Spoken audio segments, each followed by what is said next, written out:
Thank you so much for this opportunity to discuss some of our work with you today. Is there a little feedback? Or is that just- That's great. Okay. I really consider this actually a privilege to be able to share our work with you. And I thought I would just sort of start out by telling you a little bit about myself and how we got here. Okay. So I was born in Queens, New York.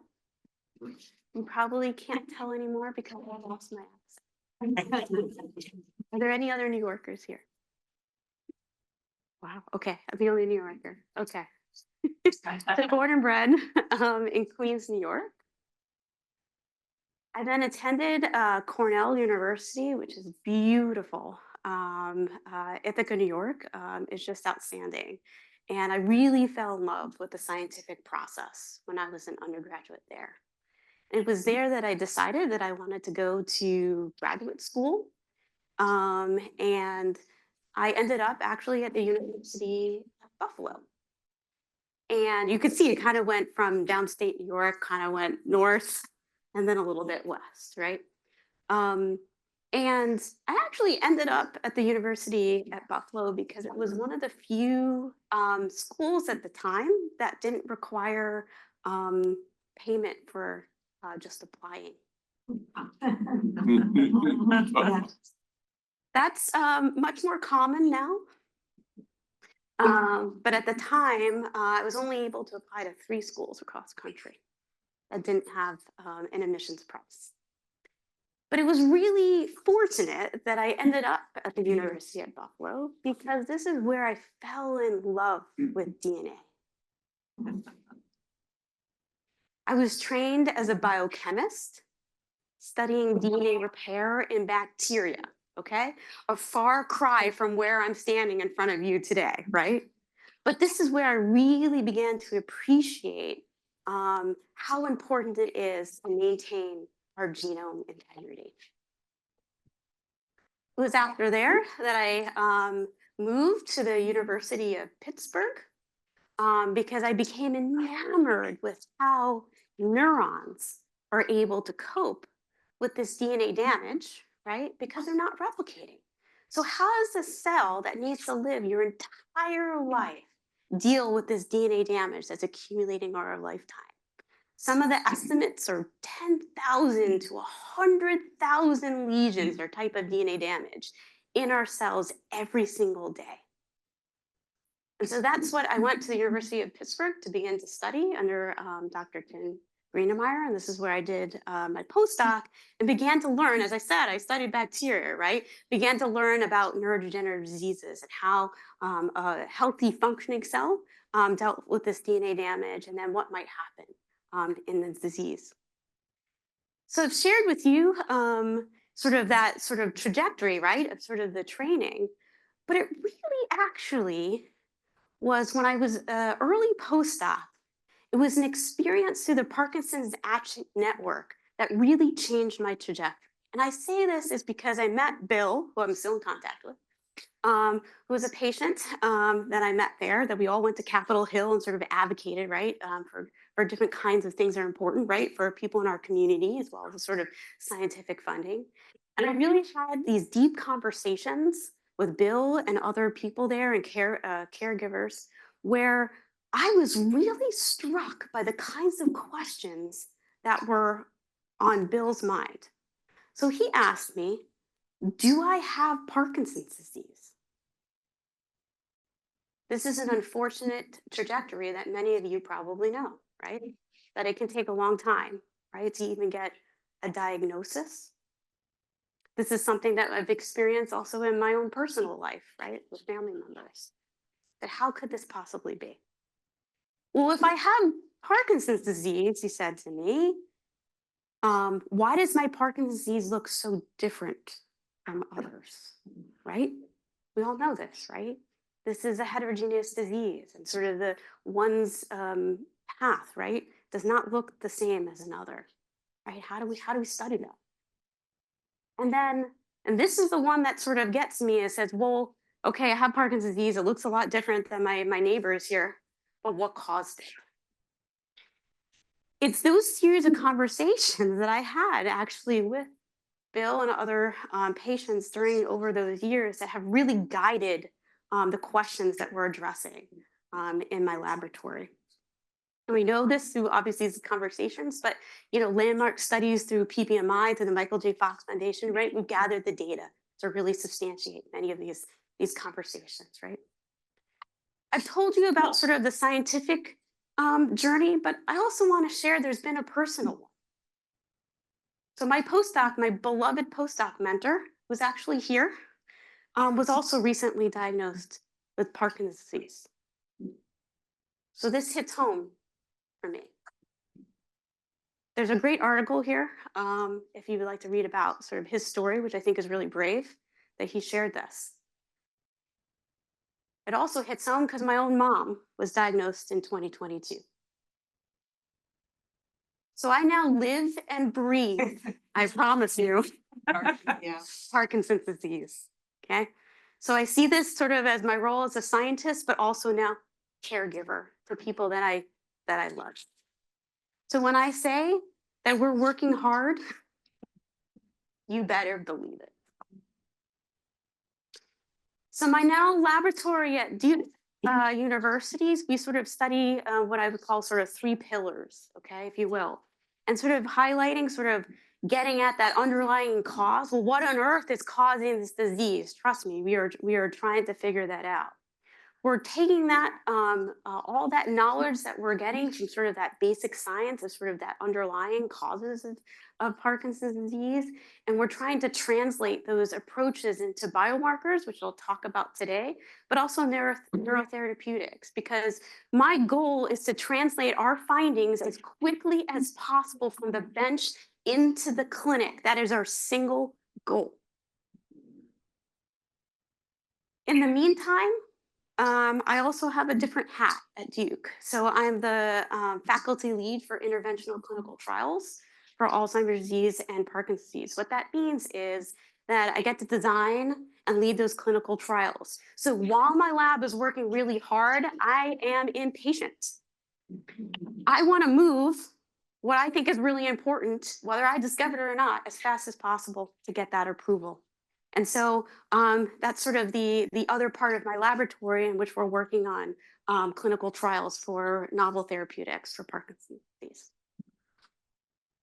So as I said, sort of fundamentally, what we're interested in is how this neuron copes, right, with just everyday sort of cellular metabolism, or the drugs that we're taking, the foods that we're eating. All of those are contributing sort of this DNA damage that's accumulating both in our neurons, and then specifically in an organelle called the mitochondria, right? They're probably most well known for their energy production, but actually mitochondria do a lot in our bodies. I obviously have a lot of energy in mitochondria, but that they actually control cell death pathways as well. And so we're really interested in how the mitochondria are doing that.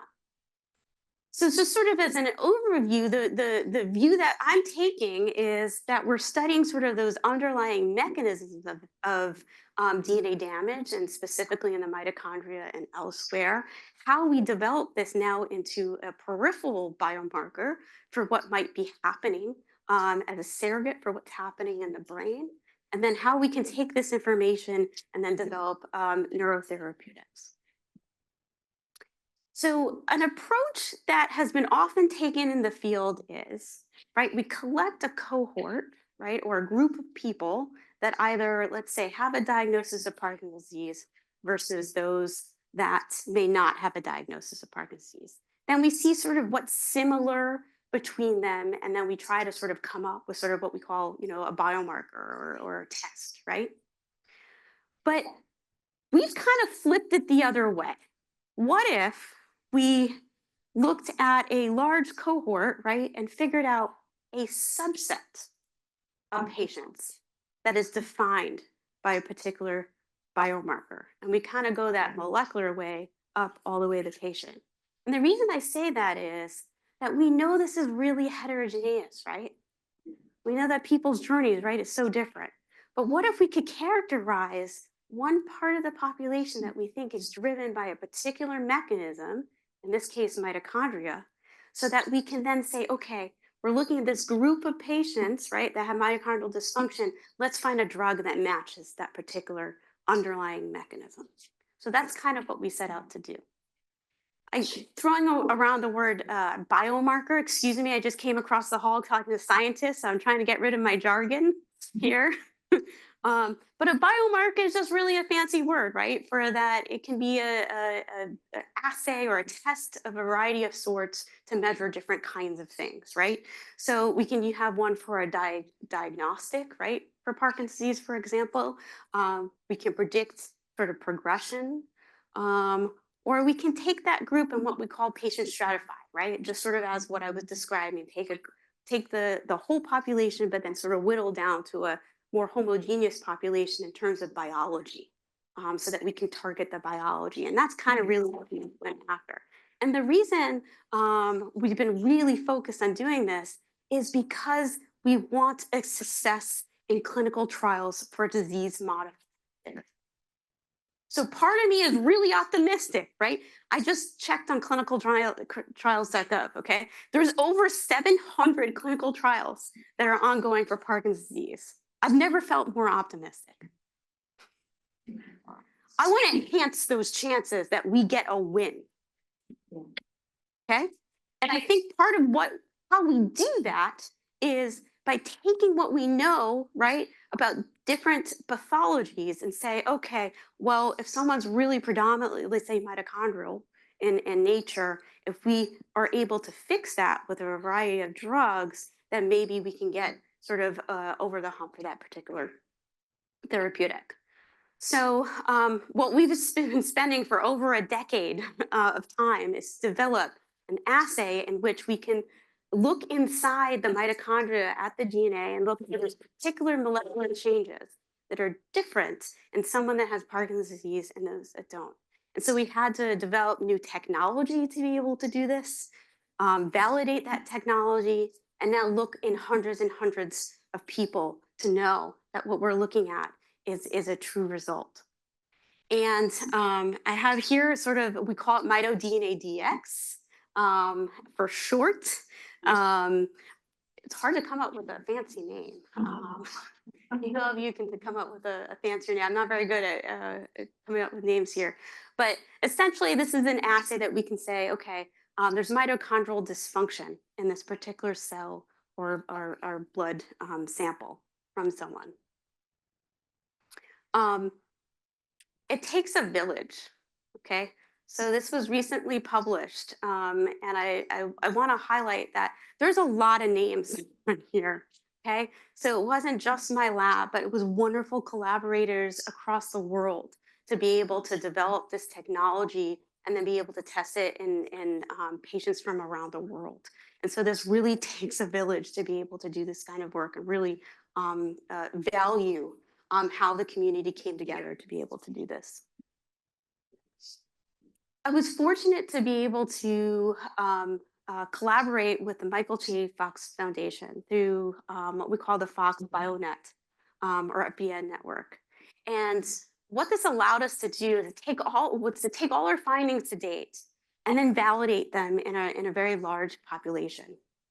And we collaborated with 4 different academic institutions across the country.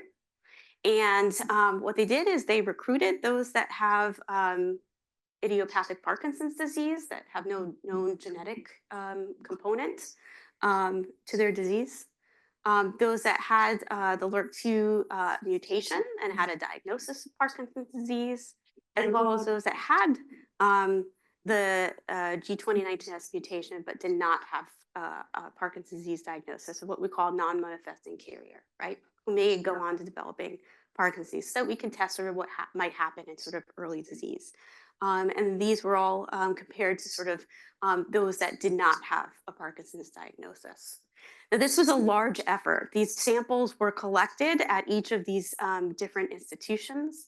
They were then sent to Indiana University at their biobank. They cataloged them, de-identified them, and then sent it to me completely blinded. I had no idea, who was in our analysis. We performed all the analyses. This also happened to be in the midst of COVID, as you can imagine, was a nightmare. But we were able to finish it, which is remarkable. And then we analyzed the data, sent it out, and then we were sort of unblinded, if you will, for who was in our cohort. And what we found here is that in our idiopathic Parkinson's population, it was a validation for all the cohorts that we had analyzed to date. And that overall, now this is in the blood, that mitochondrial DNA damage was increased in those that had idiopathic Parkinson's disease compared to those sort of age-matched people without disease. Now, what you probably notice, right, is that there's an increase, but there's certainly a heterogeneous effect here, right? There's some that have really, really high levels and some that kind of overlap, right, for people without disease. And so we think we're very interested in those here that have these very high, or what I would call as a mitochondrial, driver of disease, to see if now we can take this group and now match them to mitochondrial therapeutics or otherwise. What was remarkable is that if we did not sort of know sort of the genetics of the people, in our cohort, those that had the LRT mutation versus it looked exactly the same on our measures. And this sort of was in line with many of the preclinical studies that we had already done. And that LRT and idiopathic actually shared this phenotype of this sort of mitochondrial dysfunction. What I'm also really excited about is this particular group right here, these non-manifesting carriers, right? That kind of look very similar to this group. We're going to follow this group right here. Is that predictive? I don't know. We're going to have to, unfortunately, we have to wait, right? And follow this group over time to see if this is predictive, right? Because this is potentially years to a decade, right, before someone might, and I, sincerely hope that they don't go on to develop Parkinson's disease, but this could be potentially, right, something that's happening very, very early in disease and may be predictive. And I say that with caution because we don't know that yet, but this certainly gives us optimism that this is something we may be able to identify early. And that's also would be sort of an advantage, right? If this is something that we could detect in early, these are all early Parkinson's disease cohorts, right? Because that's when we want to be able to intervene as early as possible. So is there actually a statistical difference between the manifesting and non-manifesting? No, Those two? they're not. So so these two groups are not different. So what this tells me is that this is probably something that's happening early on disease. But you bring up a really good point, right? Because while where we're going is using this population to move forward in clinical trials, right? To match with those therapeutics. But what I want to know too is in this group, why are they resilient? What's conferring that resilience to mitochondrial dysfunction? Because in this group, I know this causes it. We've done studies at nauseum to know that mutation causes this mitochondrial dysfunction. So if they're able to sort of abet that or be able to not manifest that mitochondrial dysfunction, there's some sort of resilience in here that I want to know what that secret is, because then maybe we can harness what that resiliency is. So we're studying these now essentially in two different populations of those that have that sort of risk, right, that vulnerability, but then also those that have that resiliency. I'm not quite sure I understand the red diagram there. Those people have low mitochondria but still have PD, right? Yeah, so this group here has Parkinson's disease, but they don't show our biomarker. So it's not that they're without disease, but they're not sort of showing that mitochondrial dysfunction that we know that they would have otherwise have, because we've done those studies that we know it causes it. So there's some I think, a good clue in that population of showing us of what's being sort of be able to be resistant to that mitochondrial dysfunction. So Your interpretation is that they just have resistance to the mitochondrial phenotype. Yes. Yes. And so I think that part, right, is going to give us a clue as to maybe why they're able to protect themselves for this and others not, right? I think this is one example, right? As I mentioned, right? I'm trying to get this into clinical trials as fast as possible. And I'm pleased to share that this summer we dosed our first patient in which we're testing this. So we've dosed our first patient, we've collected blood. We're going to see if we can predict who may respond, if they respond or not. So this is sort of what we call precision medicine based approach, right? Based on your underlying biology, and in this case, a mitochondrial dysfunction. Can we then stratify out that you might best respond to a particular therapeutic? So in addition to those ongoing clinical trials, we are also rigorously testing many compounds that may also be able to reverse our mitochondrial dysfunction. So then we can then move forward both with our biomarker and those particular therapeutics that are being developed.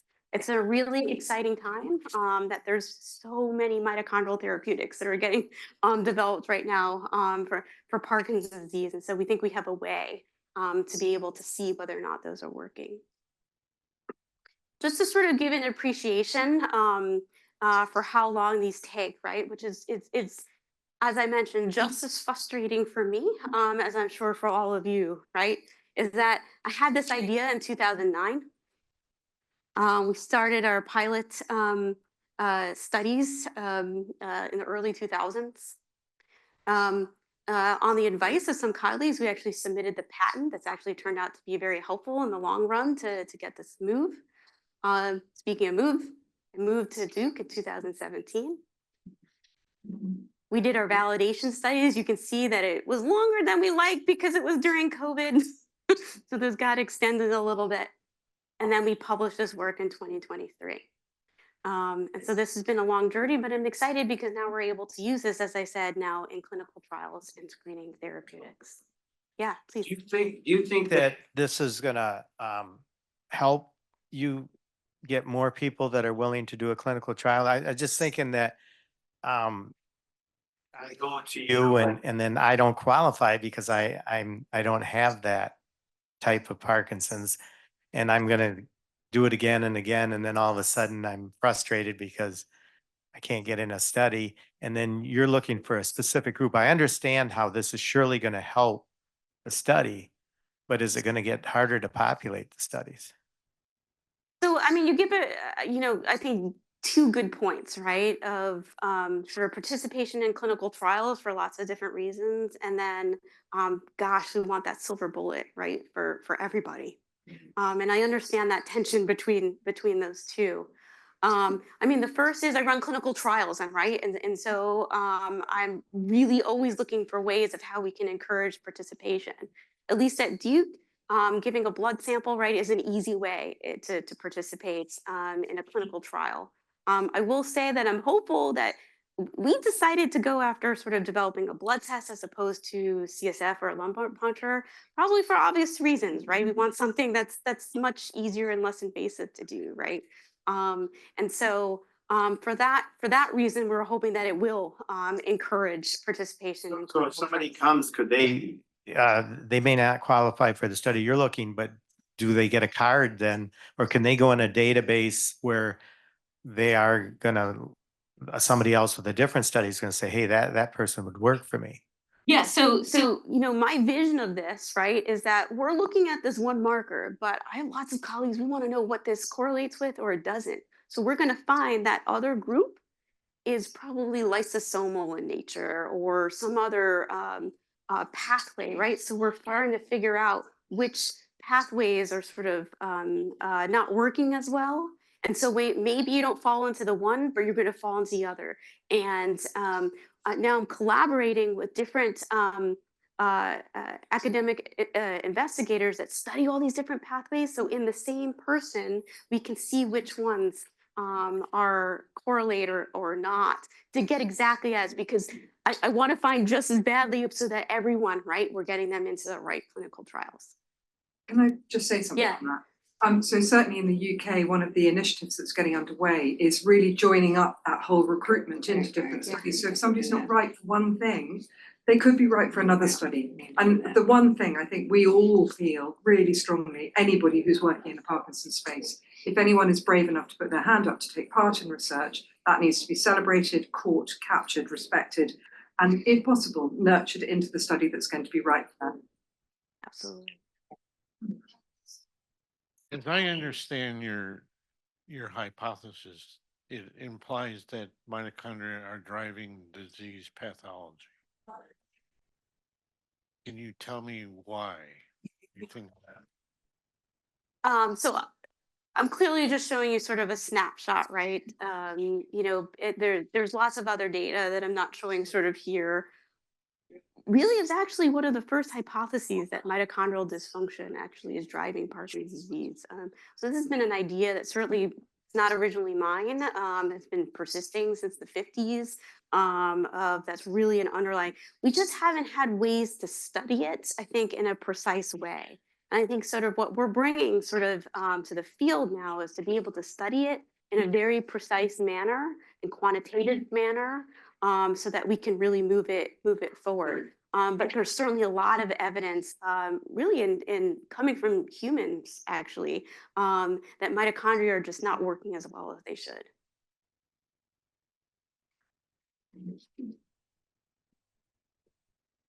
I love your t-shirt. Thank you. I love your work. I really follow it. And my guess is that I'm probably one of your LARC2 G2019S non-manifesting carriers. I've participated in a lot of blood work with the Fox BioNet, so my guess is that I'm probably in your study. And so I was curious, when you said you were going to follow us, over time to so what are your plans, I guess, for that, and how characterized do you have your cohorts, to figure out which, the ages and genders and how long, or over time, what that blood looks like, to figure out which people have the mitochondrial damage, which people don't, and which people eventually get Parkinson's and which people don't. Well, first, thank you for participating, because then we wouldn't be able to do this work and sort of unravel part of this without your participation. So thank you. So we're working with the Michael J. Fox Foundation right now to be able to do that, right? Because again, I don't, it's de-identified. I don't know who those particular participants are, and so we're working to be able to do those logistical and sort of IRBs and all those things, right? To be able to do that and sort of follow now, and then add, right, to those, now that we know sort of that, LRRK2, it's my favorite protein to study, and recruiting more into the study so we can really get it to see if this is a predictive or not. And then either way, that gives us more information to help us understand what we're discovering. Laurie, just adding to that, Elsie has this vision that what she would love is for every participant to have a passport. So I've taken part in this study, this study, this study, this study, and wouldn't that be brilliant? Because you know exactly where their data was and what the consent would be. Martin, that's your next job. Yes. I think at this point, Laurie, just in the reasons of time, can we say a massive thank you to you for a really passionate, really brilliant, really brilliant.